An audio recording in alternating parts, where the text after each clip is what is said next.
We have just entered the age of quantum supremacy, a new study suggests. Researchers at Google have developed a quantum processor called Sycamore that was able to perform a special task in 200 seconds. They claim that it would take the world's best supercomputers 10,000 years to complete the task. This is an important milestone, one that Sundar Pichai, Google's CEO, compares to the 12-second first flight by the Wright brothers. According to Pichai, the breakthrough is a step towards using quantum computers to solve real-world problems.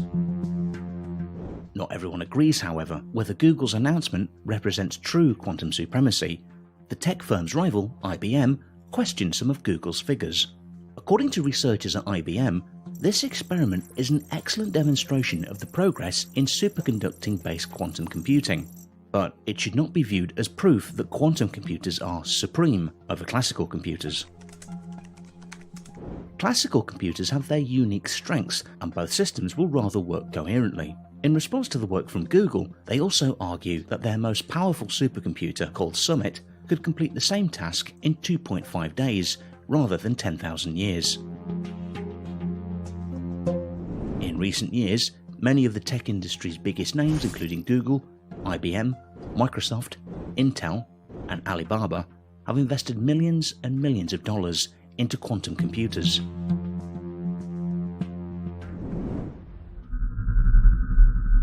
So, what is quantum supremacy, and why is it so important?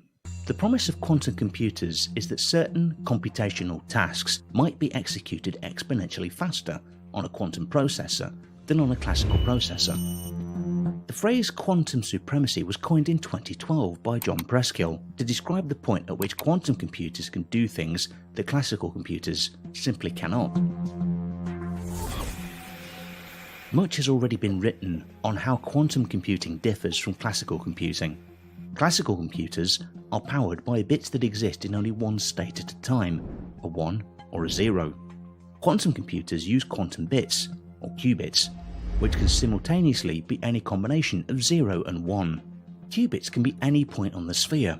They represent atoms, ions, photons, and electrons, and their respective control devices that are working together to act as computer memory and a processor. Just as quantum mechanics is both a wave and a particle, quantum computing is both digital and analog. Because a quantum computer can contain these multiple states simultaneously, it has the potential to be millions of times more powerful than today's most powerful supercomputers. Nevertheless, there is still a long road ahead for quantum computers. The big barrier preventing us from having large-scale quantum computers today is that they are highly sensitive to their environment and can be affected by noise. The noise could come from stray electromagnetic fields or material defects that can exchange energy with qubits. To achieve fault-tolerant quantum computation that can deal not only with noise on stored quantum information, but also with faulty quantum gates and faulty measurements, it is essential to implement quantum error correction. Although this task once seemed impossible, scientists have developed multiple techniques that could be implemented in an integrated circuit-like planar geometry. Quantum computing will play an important role in future technologies.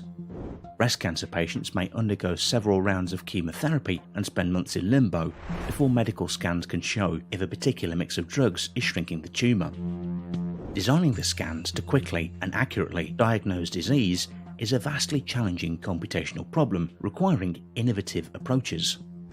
Once quantum computers are practical, they could power advances and find a cure for cancer and every possible disease instantly. As with any advanced technology, quantum computing is a double-edged sword. Defending against quantum computers will require techniques that don't exist yet. A quantum computer that falls into the wrong hands could be a disaster and poses a threat to the most popular encryptions that protect computers vital to national security. Today, encryption methods are designed so that decoding them would take so long they are practically unbreakable by classical computers. Quantum computers, however, could break these encryptions with ease. This is why researchers have already started working on post-quantum cryptography to provide security based on fundamental laws of physics instead of mathematical algorithms used today.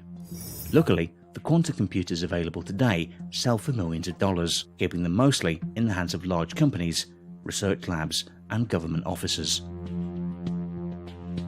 Thanks for watching.